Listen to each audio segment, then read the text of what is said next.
This is Jackie with Idea Citizen. Today I'm speaking with Thaís Sky. We're talking about the worthiness wound at work. I see various different, friends and connections posting about different topics. I'm like, I feel like Thaís is going to have something to say, and I feel like there's something to tap into here. I know that you recently finished your certifications, and what have you been up to? So I got licensed in 2022 as a marriage and family therapist, which is the official licensure title. But essentially, I am now a kind of practicing psychotherapist. So, I was doing coaching and then went to school, and now I'm a psychotherapist. But all of it, right, has been like in service of like trying to bring more understanding to the worthiness wound. That's been like my kind of thingy that I've been very passionate about for a long time. I feel like we probably don't talk about it enough. And it's interesting because marriage and family therapy, worthiness and relationships, we're here talking about worthiness in the workplace. And for workplace, as I see Yeah. it, is a relationship.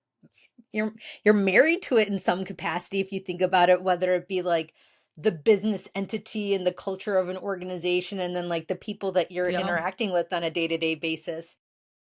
Yeah. Do you find that people are oftentimes coming to you to talk about work? Absolutely. I mean, we spend what, 8 hours, maybe 10 hours a day at work or in a work environment. And so it's hard, right? Because on the one hand, I think many of us try to make work not as significant as it is in our lives, right? Like some of us love our work and want to dedicate our lives to our work. But even then, we tend to devalue the impact that our colleagues and our bosses have on us. And we kind of try to chalk it up to professionalism, right? And we kind of try to create this space between how our boss leads us or our managers or how we are as bosses versus like the rest of our lives. But I think that can create a real detriment, right? Because we spend so much time at work, and these relationships that we're building at work is just as impactful as the relationships that we choose as our friends or our families. So we're doing a real disservice by not really treating our work with as much significance as importance in terms of exactly what you're saying, Jackie, right? In terms of like the relationships and the impact that those relationships have on us. So yeah, I mean, it comes up a lot in my work because we're deeply impacted. Like there's nothing more devastating, for example, than like having a colleague that we're very close with leave, and then now we're feeling the emptiness of that, the impact of that. Yeah. I've had like work wives leave, and I'm like, no, I don't want to be here Yeah. anymore. I think about like throughout like my career, and some of my best friends I've earned and taken from various different jobs. It's one of the things that you sometimes go through things, good or bad, for it, that impact you. But we're Yes. here talking about worthiness. Worthiness, what Yeah. does it even mean? Yes, that's a great place to start because there's a lot of conversations about what worthiness is and isn't and how helpful it is to discern between, for example, self-worth and self-esteem. And I do tend to find that the more precise we can get with our words and our language, the more we can then understand what's going on internally. For me, this idea of worthiness is the sense of feeling good enough. And so inherent in that, there is the good part of it. Like we feel like we are good people. We feel like we are deserving of existing, of being here. So there's the good part of it. And then there's also the enough part of it, where we feel like the ways that we are generates or creates the types of relationships and experiences in our lives that we want. The enough part of it is important because a lot of times we try to get about the good part of it, like I am good, by going towards like perfectionism, trying to go towards like if I can be perfect, right? And so the enough part of it is really about, can we be imperfect, messy, complicated, conflictual human beings and still feel like who we are, the essence of our experience of ourselves is inherently good. And so of course when we're talking about then the like the sense of worthiness, the flip side of it is like the worthiness wound is this sense of feeling deeply broken, deeply inadequate, and feeling like we are too much for the relationships that matter. So to feel inadequate and to feel too much can feel like two opposing feelings, but they're actually the opposite sides of the same coin, which is that who I am, my way of being in the world, is not getting me or is not helping me create the relationships that are going to be nourishing and supportive for me. So there's something really broken about it. I try so hard and I can't seem to ever feel like I am good, like my needs are worthwhile, like I'm allowed to exist, I'm allowed to take up space. And I also feel like who I am is too messy. It's too much for people. People reject me, they turn away from me, they abandon me because I'm too emotional, or I'm too sensitive, or I talk too much, or I'm not professional enough, I'm not leadership quality enough, or whatever that enough is. That is what I call the worthiness wound. I'm not fully sure on like how to phrase my question, but does this worthiness wound come from outside influence in, or it's like an inward outward? I'm like, and maybe person to person. It's a messy question. No, I'm picking up what you're putting down, Jackie. So in a way, I think what you're asking is, how does this worthiness wound develop? How do we, there's ways in which it can be helpful to think about us being born inherently worthy. Like just simply by existing, you are worthy. And I like that language because it feels good and it feels empowering, but it doesn't really get to the core of like, well, okay, but I can know that, but like, I don't feel that, I don't feel like I am worthy. So knowing, I was born worthy, like, what does that do for me? It can be then helpful to think about worthiness as a relational consequence, where we were first seen, recognized, and valued by another. And in that recognition, in another person, usually it's our predominant caregivers, right? The first people of our lives, look at us, relate to us, experience us as worthy, as deserving, as like worthy of care, worthy of love. If we are related to in that way, so the person on the outside of us looks upon us with recognition, with care, with love, we start to take that in, right? We start to then experience a sense of, I am lovable because I am loved, right? So in some ways, yes, it's within us. We are worthy. But in other ways, our worth is actually stems from another person seeing it first. The other person sees us, recognizes us, relates to us as we are deserving of care, deserving of love. And then through that relational dynamic, we take in, like, I am lovable, I am good, I am worthwhile.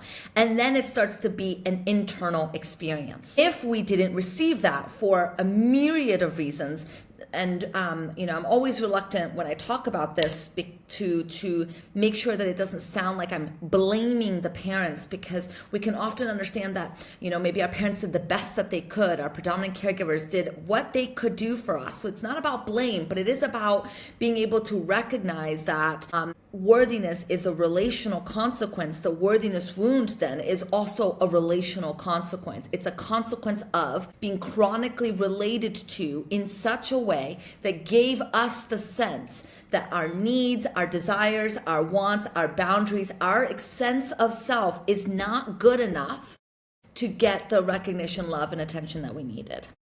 And so it's a consequence of a relatedness that then, Jackie, we internalize to mean there's something wrong with me, right? Like, instead of, my mom was a single mother working, 3 jobs with trying to feed 3 children, and just as a consequence of this really busy and stressed out life, she wasn't able to attend to me or give me the attention I needed. We can't think that way when we're a 2-year-old, right? All we know is, I'm not getting what I need. I need this thing, I'm not getting it. So it must mean that there's something wrong with me. I'm not getting the thing I need. There's something missing in me in the efforts to get what I need. And then we internalize internalize that. And it all then, as we grow up, become unconscious. So we're not even aware that this is happening. All we are aware of is this sense that we're broken, we're inadequate, we're too much, we're not good enough. Yeah, and I mean, and you don't know that it could be or should be or was supposed to be different. It just, this is Exactly. your reality. Obviously, like that early life part of it is, I mean, shoot, that's a whole another podcast, whether you've received the love or not or whatever. There is a point in life where, say you get to adulthood and a person's actually going into the workforce. They're going into that workforce experience loaded with whatever types of experiences. So let me ask you this, like, so say somebody has early life experience where maybe they are feeling unworthy, because I feel like Yeah. there's, this is just like shopping. It's like a two-part marketplace. Ultimately, it's like, it's the role that we play within ourselves, and from my perspective, and then it's also the role that we potentially play in influencing other people, like whether you're Yeah. being managed or managing. Tell me what you think, but it's like, I feel like it's really Yeah. important to acknowledge like how we all play a role in this, is like how we choose to better ourselves and how we choose to either react or engage with people in a manner that's like, Yeah. at least, I don't say like you're not going to go out and fix everybody at least, but just like maybe just being conscious of other people's experiences. Okay, so say you're getting into your career or fully within your career, and you're at this point in your life that you're like realizing like this whole worthiness component, like, am I, I'm overworking, I'm leaning into perfectionism, I'm terrified of Yeah. failure. Like, what role do individuals play in their work environment and making sure that they can be their best version? Yeah, it's a great question. I think there are many ways that the worthiness wound shows up for us as employees or even also as managers. But let's start with like employees, right? So there's, like you said, perfectionism, overworking, right? Where we really believe that our value is solely tied to our output. And so that often leads us to burnout. It leads us to having difficult time setting boundaries. There's also people pleasing, where we have a really hard time saying no to our own needs because we're so scared of the rejection. And so we don't engage in really earnest conversations with our bosses or our colleagues about Yeah. what's possible for us and what's not possible for us, right? People pleasing is a really big one. There's also, like, of course, the fear of failure, the fear of rejection. And so that often looks like us being afraid to take risks, to advocate for an idea, to put a project forward because we're scared of that getting rejected or failing in that project, right? There's also imposter syndrome, which I think is very, very common, where we often feel like we're not, like we're frauds, we're not good enough, and we're going to be found out, right? We're going to be called out. This often happens in the interview process, right? When we're like interviewing for a job and we feel like, can we even put ourselves in a bid for that job because we don't exactly fit all of the criterias. And then there's a big one is difficulty in receiving feedback, and which is so important in a workplace. And receiving and giving feedback needs to be kind of experienced as this fluid, ongoing conversation of how to be supported and to give the right type of output, right? But Right. when we are so terrified of feeling like we are so bad and there's something really wrong with us, then feedback can easily lead to a lot of shame, a lot of guilt, a lot of embarrassment, because it feels like it's a confirmation of our inadequacy. Sure. And that can be really, really hard to tolerate. So those are just like a few ways, right, that the worthiness wound shows up in our jobs. And then I think the question you're asking is like, and then what do we do about it? Because I think there's a lot of ways, right, where like our employers can really benefit from our worthiness wound. When you say benefit, do you mean take advantage of it? Exactly. That's right. Right? Because if we have a hard time advocating for ourselves, if we have a hard time saying no, if we're so scared that we're going to be called a fraud, if we're so scared of being found out, then we're going to accept and tolerate higher levels of problematic behavior, right? We may personalize it like, oh, my boss is being that way because I deserve it, rather than, oh, my boss is being that way because my boss is not a good manager, or like, oh, this is my boss's problem, not my problem. If we carry a worthiness wound and we're so heightened and aware of our defects, we may take all of it on as a reflection of our own goodness or badness, rather than being able to separate some of this out a little bit more. I feel like there's also a version of employers would also benefit, and I want to benefit from like actually I'd hope at least like emotionally well healthy people in terms of Yes. like really like just ultimately not operating in like in an echo chamber of fear or whatnot, and like people actually like being their best version, because I think that there's like that part, if you're formulating a response or a a strategy or whatever towards like what you think always that somebody wants versus like um what would potentially be best, and I'm not saying like it's not one or one or all, but it's like I think you do your best work when you're like invested in it and you're passionate That's about it right. and it has a bit of a Yes. piece of you. And I don't think that comes from a place of having this worthiness wound. Like if you're afraid of being fired at any moment, if you're afraid of saying no to anything, like if you're afraid of speaking up that like, hey, maybe the workload is a little bit too big, or prioritizing certain things and moving certain things a little bit later on, I don't know how that works for anybody. Like,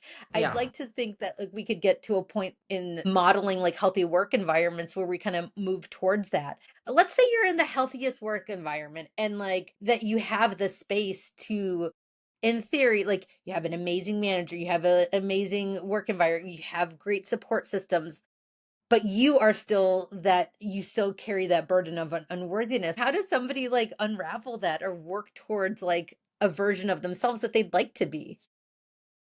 Yeah. Well, I mean, yes, to get support, right?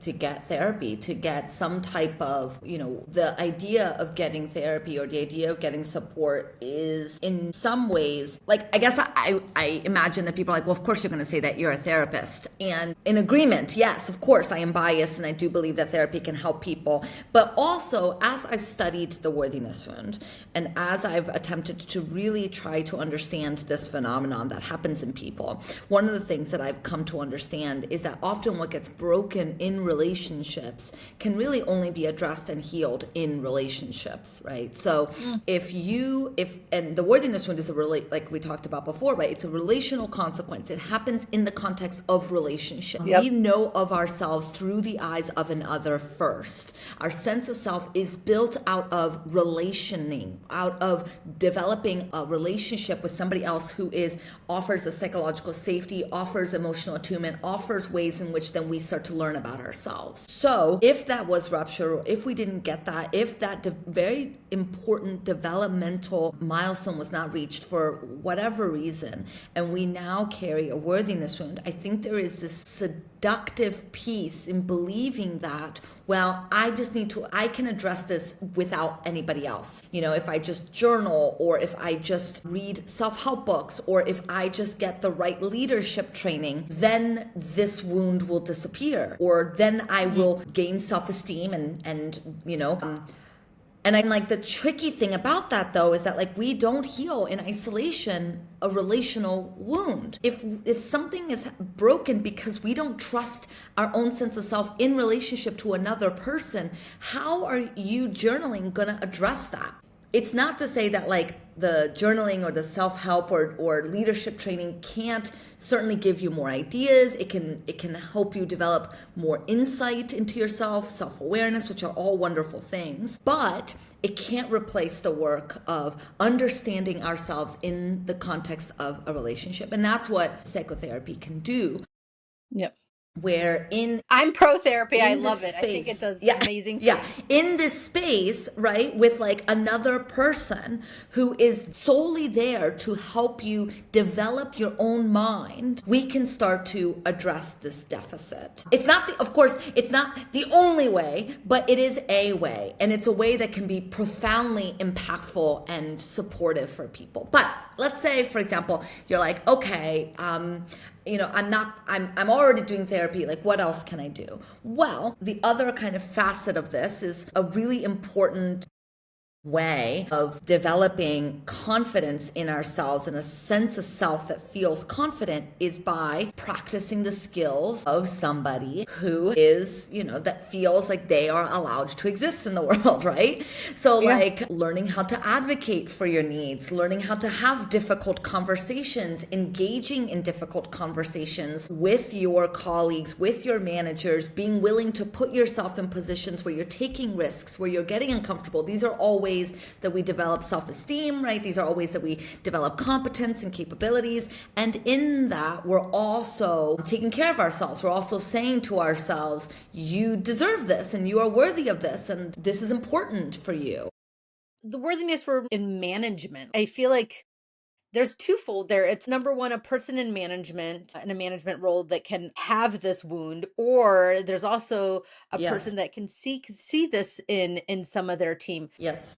If that management role, if that person in that management role has the unworthiness wound is one thing, I guess I question like how they can be a good advocate ultimately for their own team if they're not a good advocate for themselves. Like that's kind of where my head goes. Right. We have to start with ourselves. So there's all sorts of ways that the worthiness wound can kind of show up as a leader or as a manager, right? There's like micromanagement, right? Where there's a fear, right, that any mistake that their team makes is going to reflect badly on them. And so they want to kind of control every output from their team so that they can manage their own feelings of inadequacies or feeling of out of control, right? There's also avoiding difficult conversations, right? Yeah. Again, there's this anxiety about being perceived as bad, about being perceived as unlikable, unlovable. And when we're so sensitive to that, we may avoid important conversations and giving necessary feedback because being liked is more important than being honest, right? There's also like overcompensating where we try to prove something of ourselves. And so, I imagine that we have all had a manager, a boss that feels like they are really trying to continuously prove something to the team or prove something to their leaders. And it really makes them the irony, of course, is that all this makes the manager deeply unlikable. And there's also, right, like the reluctance to delegate, right? Like if you feel like your self-worth is somehow tied to being indispensable, and so then you don't want to make the team more powerful because then maybe you'll feel replaced or replaceable. Right. So all of these examples then not only make it difficult for the manager to actually do their job, but it has a consequence onto the team. The team may feel undervalued. It may hit on the team's kind of sense of inadequacy. They may feel invisible. They may feel dispensable, all because the manager is trying so hard to hold on to their power, to compensate for the fact that they actually feel deeply vulnerable, unlikable, and insignificant. So I think that there are some ways that like the workplace can be more conducive. As you were saying earlier, I do think that like in the short term, unworthiness and the worthiness wound may seem more seductive for an organization. If their team is unworthy, then they're easily manipulated. So that's a short term gain, right? But obviously that's not a good long-term strategy. It's not a good long-term game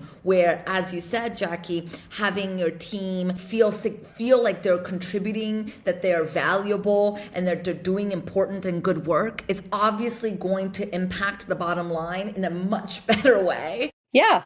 And so there's ways in which, right, that the organization can be thinking about how to kind of create the conducive environment. And I think one of the big ones is like this idea of like creating psychological safety. Yeah. Like creating an environment where you feel like you can make mistakes and you're not going to be shamed for it. That making mistakes is something that can be talked about and can be worked through and can learn from, as opposed to like as a result of like you being really a bad employee, right? And then of course there's like obvious ones like not name calling, not yelling or screaming, like feeling like you're not going to have significant, like massive repercussions for admitting a fault. Yeah. feeling like you can state your boundary and that can be talked about rather than punished. Right? So psychological safety is really important for an organization, for their employees to feel like, they can be more honest, they can be more real and be valued. Yeah. It does feel like we're at this point in professional world that people are dispensable. And I feel like there's like Yes. it feels like that I don't know if it's just like this moment right now, but it feels like there's this push and pull right now as we're having this conversation. It feels like there's a lot of people that are out of work. People are really trying to, are really trying harder to get back into work. People have not been working for, in some cases a year. And I can only imagine how challenging that is. So it's like, what I'm getting at is that, like, I do question, how does an organization and what role does an organization play, and what does that specifically look like in terms of creating this safe environment from my perspective. I think it extends all the way even to the board, from the board to the C-suite, to Yes. ultimately like the people managers and the individual contributors. I see it as like all levels of an organization. So I think we can, I think we can give, I guess, lip service to like creating a safe environment, but how does one actually go in and truly, truly make that safe environment? Like you mentioned a few of them, you're like, don't raise your voice, don't yell at people or something. Yeah. And I think Yeah. that requires a degree of self-control, because I think I've been in those environments where there are those people that get animated and they don't think that they're yelling, but it's Yeah. like, I Yeah. believe you think you're not yelling. I believe you think that you're like just speaking anime, but it's like you also have to consider like, how people are receiving it. And so, have you been in safe environments? What does that look like? It's a great question. There's a psychoanalyst, his name's Donald Winnicott, who did a lot of observation around children and mothers. And he kind of came up with this idea of a good enough mother, which was a way for him to name and address the perfectionistic tendencies that culture puts on mothers and then mothers internalize, right? That in order for you to have a healthy, happy infant and child and adult, you need to be this perfect mother. And what he found is that actually the idea of chasing perfection, not only is it unattainable, but it actually is counter to the importance of children learning from their parents' mistakes. Okay. That like it's not about never having ruptures or never making mistakes or not being your imperfect self. That's not what creates difficulties, developmental difficulties and challenges within children. It's the inability to learn from them, to talk about them, and to be open to feedback, to the repair process. So when we think about another kind of related idea, is this idea of, in order to foster intimacy, real closeness with our partners, our friends, our colleagues, etc., there has to be rupture and there has to be repair. So again, a relationship that is absent of rupture because we're trying to conform ourselves to become who we think our partner or our friend wants us to be, not only deprives the relationship of us, right, and what makes us, our unique flavors, but it also prevents the relationship from growing. Relationships grow both in closeness and in separation through rupture, and then through the repair process. So if we're going to bring those two ideas together, the invitation for managers and leaders is not to try to create this perfect work environment where everyone is perfectly valued and everyone feels perfectly content, but rather to have an openness to learning from their mistakes, to accepting feedback and talking about it, to growing, to repairing. Right? And so there's ways in which an organization, I think, can do that. Fostering mentorship, offering kind of thoughtful feedback, and having a lot of different levels and processes where feedback can be given both anonymously and not. Kind of emphasizing and valuing boundaries, right? Like normalize discussions around time off and even making pay more transparent. So the more that an organization can say, oh, our leaders aren't perfect, but they're open to feedback, they're open to talking about this, they're learning from their employees. The ways in which the employee feels about the leader is just as important as how the leader is doing. Like, there's a symbiotic relationship. We're not individual units. We are working off of each other. We impact each other. And as that impact can be recognized, can be talked about, we are then creating an environment of psychological safety. So like you said, Jackie, right? Like, we may lose our temper, or we may say a thing that's actually hurtful and we didn't intend it and it just happened. And that's okay, because we're human and there has to be space for our humanity. But then can there be conversation? Can there be an understanding? Can there be growth? Can there be repair? Can there be apologies, right? Can these types of conversations be supported rather than punished and shamed? Yeah. Do you have any tips on like how, say, interviewing process? I wonder, how does somebody through the interview process actually determine a company's culture and how they, just, I know.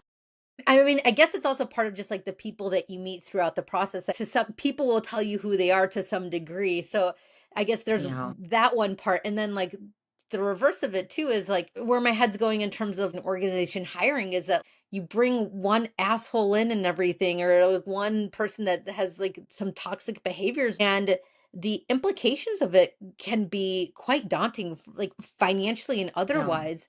So Yeah. interviewing, like how, like, do you have any suggestions or things that to look out for that you found that Yeah. useful, or maybe even case studies, if anything? Oh my goodness, Jackie. I think you're so spot on that the interview process is so fraught. I think it's very similar in some ways to dating, right? Where we're trying to learn a Good whole luck. lot about a person without an ingredient that is key to learning about somebody, which is time. You're trying to learn a whole lot about somebody in a very short amount of time. You're really trying to trust what people say as a reflection of who they are, which is really hard because we don't know ourselves well enough. Most of us don't know ourselves well enough to know how to then share ourselves. Like, for example, I love watching Love is Blind. It's a guilty pleasure of mine. I love it. And a lot of what Love is Blind in the pods are built off of is, I know what I want in a partner, and I'm going to ask the questions that's going to help me discern what I want in a partner, right? But that assumes that we know what we want in a partner. And I think that there are ways in which we know ourselves, right? And then there are ways where we don't know ourselves, and we don't know how our actions and our behaviors maybe contribute to dynamics in relationships. Ding, ding. Right? So you can say, like, I want a partner who is very patient. Okay, I don't know. I'm just playing with an idea here. I want someone who's very patient. But then we may not know how our personality, our way of operating, pulls people to be impatient, and we actually can't tolerate people's patience-ness. We interpret it as slow, as indecisive, right? We may have all sorts of interpretations of it as it applies, as it's happening in our relationships. And so then we find someone who is patient and we can't stand them. Or, they start out as patient, but then we in our interactions pull them to be impatient. And now here we are with somebody that I told I wanted you because you're patient, and now that's not working out for me, right? So that's like an easy kind of, it's obviously always a lot more complicated than that, but it does, I think, show a complexity of our minds. I work when I'm listening for people in my consultation room. There's ways in which I listen for the things that they say, and then there's ways in which I'm trying to listen for things that they don't say, things that they don't even know about themselves. And it's, this idea of the unconscious, which I know is like a very well-known idea in some ways, but the unconscious is is not a place. It's not like, oh, there's all these things I don't know about myself and I'm not even aware of. The unconscious is simply what can't come to mind because it is too scary, too frightening, too intimidating. And that is all of us. We all have an unconscious. We all have ways in which we don't know ourselves fully. It's just the way that the human mind is. It's not a defect. There's nothing wrong with having an unconscious. We all have it. We have ways in which we know ourselves and ways in which we don't. And the things that we don't know about ourselves have a real impact on our lives and in our relationships. One, the more we know ourselves, the more work we do to understand ourselves, the more self-awareness, the more that can help us in the interview process and dating as managers and leaders, etc. That's true. Self-awareness is a really important part of it. But then there's also ways in which we just can't know ourselves fully. And I think that that's what you're really asking, right? Like, how do we address that when it comes to interviewing, when it comes to finding the right fit for our organizations? I think that that's a really fair question. And it's really, I think it's really tricky, but I think that there are ways in which we can be trying to listen to a person's kind of repeated patterns of relating and trying to discern how that may impact our organization. So rather than just taking them at face value, rather than just saying, for example, I'm going to try to think of a question here off the top of my mind. Instead of saying, for example, like, what time do you get up in the morning? Will showing up at work at 9 a.m. be a problem for you? You can say instead, give me a situation where you may be running late to work. How would you respond to that? You know, how would you navigate that if you found yourself being late to work? Right? So one of them counts on the person being self-aware, and we have to think about the context in which they're being asked this question. Of course, they're going to want to tell you the best version of themselves. That's less interesting, right? They're going to say, I'm never late. Why would they tell the interviewer, oh yeah, I struggle with time management. I'm always late. Why would they do that? Yeah. Right? But instead asking, you know, like, what happens when you are late? We are human. We will all be late. What will you do? What will your first thought process be? You know, how are you going to find out, you know, find someone to cover your shift if we're talking about it in that type of work? You know, who would you first call? You know, what would that look like for you? Now we're getting a greater sense of how their mind works, how they problem solve, and how then they may fit into the organization. That's really interesting. Let's also skip over the fantasy that this is never going to happen, because it's going to happen. Let's just like remove this whole like fantasy land thing, because it doesn't exist. It's like things happen, life happens. Yes. And getting to actually the core of it, I really do like that. And I think that's a really poignant way to think about just how to operate. And I think the opposite can be said for like the employee that's being interviewed, right? Like you can ask that, like, how do you handle when an employee is late, sorry, you know, like what are the policies in place to support feedback? You know, like what happens when a manager receives feedback that they don't like? You know, what is the process at that point in time? And what we're assuming is the obvious, which is people are going to receive feedback they don't like. That is a part of being human. We're going to be told that how we are, what we didn't land with somebody else. So it's less about like trying to create this perfect work environment, which again doesn't exist. And perfectionism really then prevents us from developing the tools and the insight necessary to create a good enough work environment, which is really what we're after. We're after good enough employees. We're after a good enough workplace, a place that provides the right type of support for when ruptures happen, repair can also happen. You're hitting on an interesting point for me too. One of the things in kind of like my initial outline, I was like, I think of when I was thinking about things to discuss, and it was like how organizations can design policies and practices that foster worthiness and well-being among employees. And I think like what I didn't even consider asking about policies, because I think thinking about the role that an organization plays in actually thinking through scenarios. This is how we think about these things, and this is kind of like our, you know, SOPs. Like these are our standard operating procedures from a culture workplace environment, and this is how we think about it. And I think that like having a common agreement and like say like your brand, your company book, your brand book on this is how we go about these scenarios. This is what coming into this organization, you're agreeing upon this.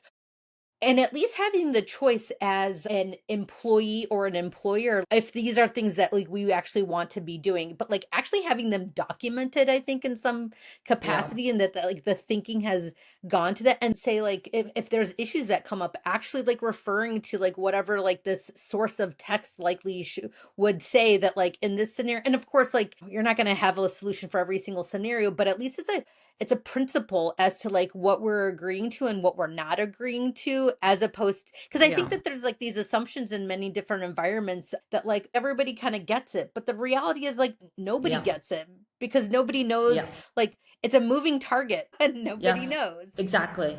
Yes. This is the precedence, this is how we deal with these situations, and maybe Yes. building upon that in time. Absolutely. And what you're saying too, or at least what I'm hearing you say, Jackie, is that we have to assume as employers, as managers and leaders, that we're going to have people on our team with worthiness wound, with self-esteem difficulties, with developmental trauma.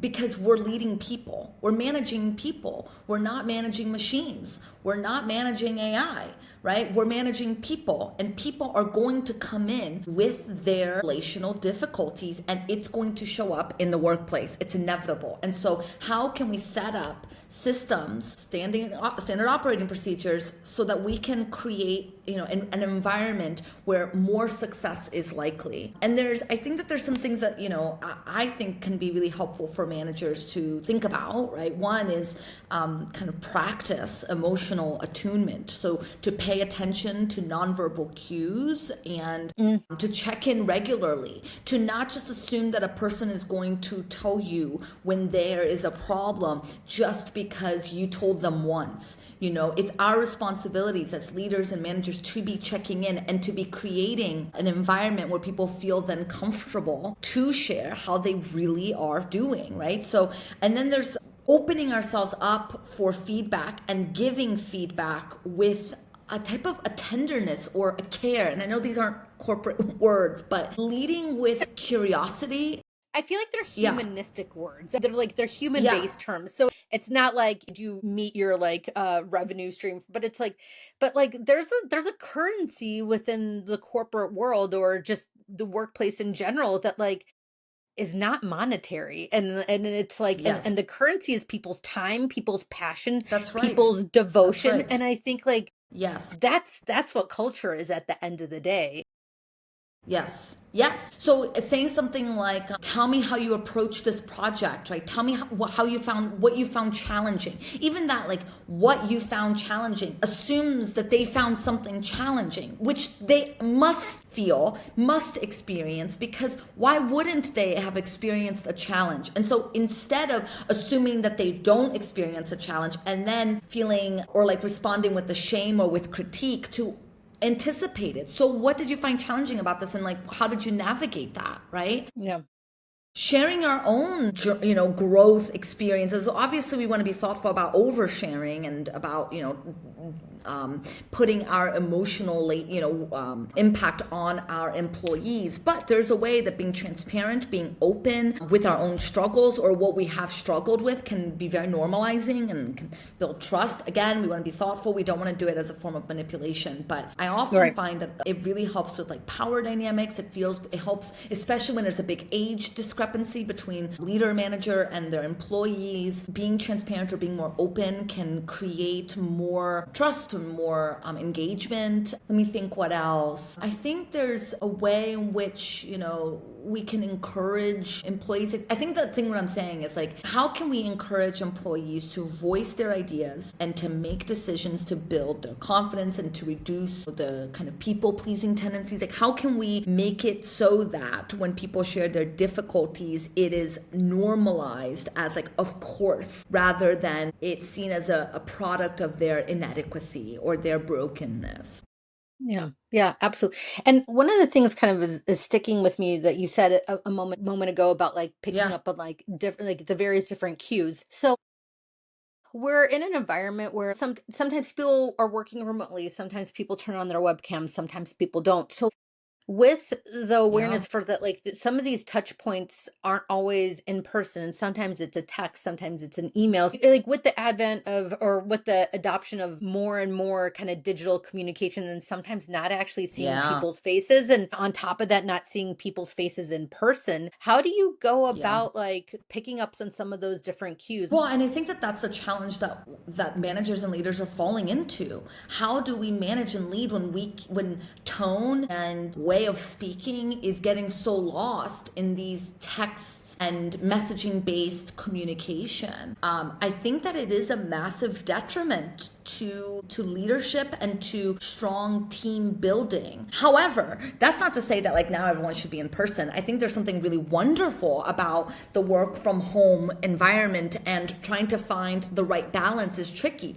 My invitation is that when it's a serious conversation, when it's giving and receiving feedback, when it's about performance, when it's about following up on a challenge or a difficulty, to invite as much face to face as possible, I think can be very regulating, very containing, and again creates that kind of psychological safety that I think is really important. So save the texting and the emails and the messaging for all other forms of communication, but when it comes to like actual like touch points on like a project, to see if you can invite face to face. I mean, I don't know, Jackie, I don't work in the corporate environment, so I'm also sensitive that I'm speaking as an outsider, and I imagine that everyone is trying to figure out what works for them. And as managers, we kind of have to know what's going to work for our employees. I can imagine a way in which maybe an employee would say, well, face to face is actually more stimulating and overwhelming than text, and maybe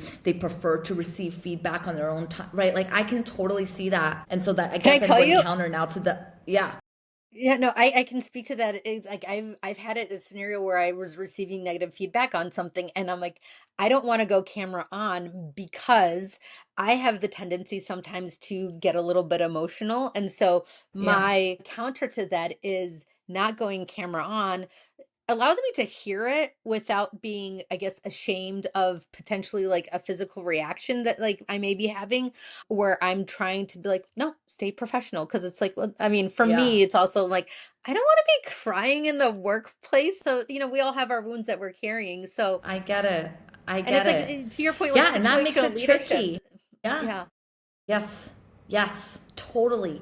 And so I guess I'm going now back. I'm unsaying something in which I still think that face to face is important, but I can totally see why for some people, let's say they're always working from home and then their boss calls them in to come in person in order to give them feedback.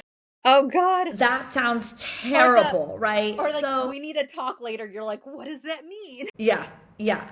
I can Like, see don't drop how that that's bomb. not, No. yeah, yeah.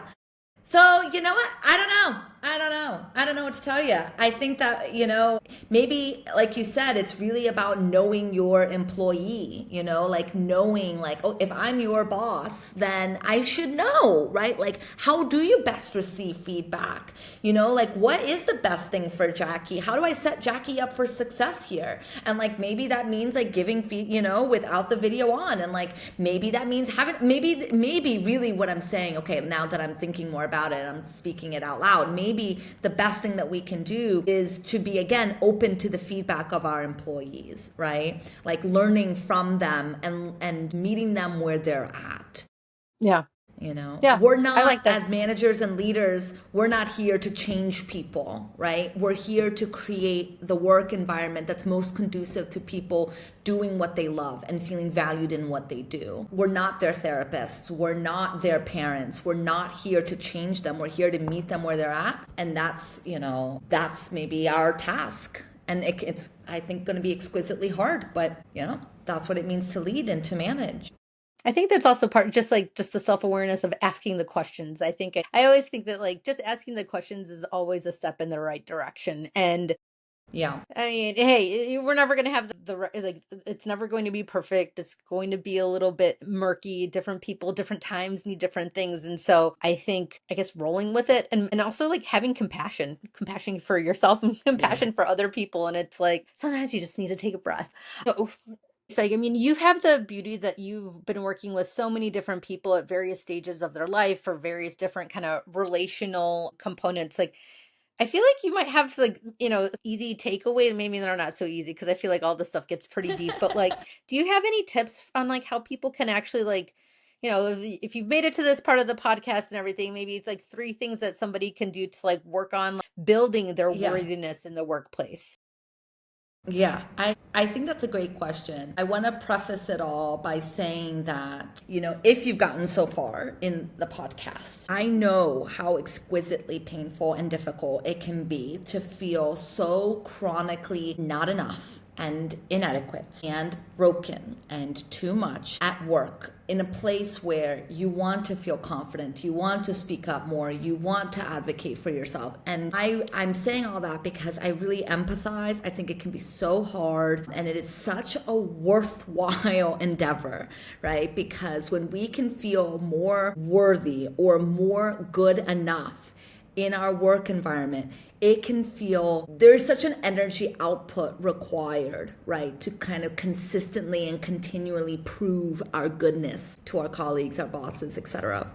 It takes a lot of work. It can be really it can feel like taking off a really heavy load to work on your worthiness so that it's not taking up so much space in your work. And one of the ways in which I tend to find that we are doing a good enough job of addressing our worthiness wound is when we're not even noticing we're not noticing ourselves. Like, the work and our relationships are more important than where we stand, right? So that's kind of like how maybe we can see, like, how do I know where I'm at? Well, you can know where you're at by looking at how much of myself do I feel like is on the line here, right? And as much as it feels like I'm going to survive, like it's going to be okay, like everything is going to be fine because I'm good enough, that's how you know. So here, I think, are some ideas, some tips, right, for how to kind of work on the worthiness wound at work. Number one, work on separating your worth from your output, right? So kind of reminding yourself that your value isn't defined by your productivity. It's not defined by your productivity, your achievements, your job title, right? Like, notice where you're seeking validation solely through your work performance, right? And you can ask yourself, like, okay, what else makes me valuable beyond what I produce? What else about me is aside from my productivity? And when we work on that, we're kind of cultivating a sense of worth that allows for healthier boundaries, greater job satisfaction, all the things that we've talked about already. So notice how much your day is ruined by your output or by the quality of your output. That's an invitation that maybe there's a lot of your worth being tied to it. So that's number one. I think another one is to, I mentioned it a little bit earlier, it's like really practice receiving feedback without personalizing it. So when you are receiving feedback, right, see if you can pause and like reflect about like what part of this is about my growth and what part of it is just my inner critic talking, right? That kind of shameful inner critic telling me that I have to be perfect, that there's something really wrong with me. Because feedback is, another word for feedback is just relational attunement, right? It's understanding how we are impacting the people around us. And so it's not always critical. Feedback doesn't mean you're doing it wrong. It just means, hey, this is how you are impacting me or your colleagues or your, work environment. And if we don't personalize it, then we have more space now to make different decisions about how we want to be, how we want to respond, right? How we want to react to the feedback. So that's another one. And then I think the third one, Jackie, and this is like a really, really hard one, is to work on internalizing the wins, right? Like acknowledging the wins, acknowledging where things went well, whether they're big or they're small. The more that we can see it and acknowledge that we're doing well or what we did well, the more, and start to build off of that, right? The more that we're building kind of like a balanced internal narrative, right? That kind of values effort, creativity, and resilience. Yeah. And that hopefully will help reduce the pressure to prove ourselves through perfectionism. It can be really hard though. And this is often how it feels for people with a worthiness wound. It feels like they are constantly building out of nothing. I don't feel good. Everything about me is bad. And in any win, it can't get internalized, right? And so it doesn't count. And so every day we're starting back at zero. Ugh. And so working on acknowledging and noticing the wins, it's really, really important. That's a great point. I mean, number 3 really resonates with me because it's like a lot of times we Yeah. are focused on the not part of the equation, not good enough, not strong Yes. enough, not the numbers aren't good enough, like the knots or whatever. And Yes. I liked at least that like consideration, like, hey, like living every day and like we're thinking about all the things that we're not doing, but what about all the things that you have done and like the small ones and big ones Yes. and enjoying the process. I love that. I absolutely, absolutely love that. Thais, you're a wealth of knowledge. Where can people find you on social? Can people follow you? Like, are you talking about more about the worthiness wound? I think Yes. there's, I mean, this really just touches on such a small portion of it, but like there's so much to know. Yeah.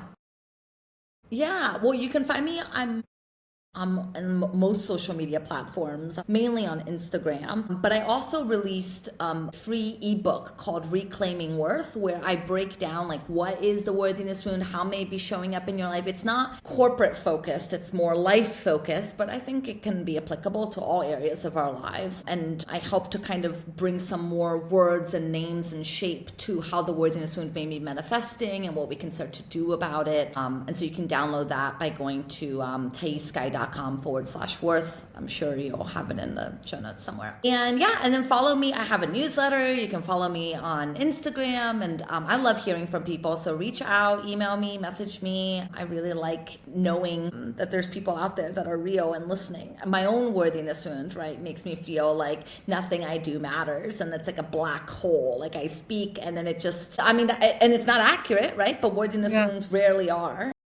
Yeah. And so like hearing from people makes me kind of, it helps my own work. It helps me internalize of, oh, okay, no, this is real. And this is making a real impact in the world. Well, just so you know, what I've taken from this conversation, I mean, there's so many different things, but like I've absolutely taken my role from number one, how I treat myself, but also like I'm thinking and how I show up. And I'm even thinking about like the SOPs too. I'm like, all right, like how do I build like my benchmark for like how to be a good leader and manager for people and really like Yeah. build and scale and do cool things. Yeah, so I've taken a lot from Yeah. this conversation. So I I love want that. you to know that like even if it's just one person, like I've taken a lot from this Thank you. conversation. Until next time, stay curious and keep exploring. Join the Idea Citizen LinkedIn group and share this episode with a friend.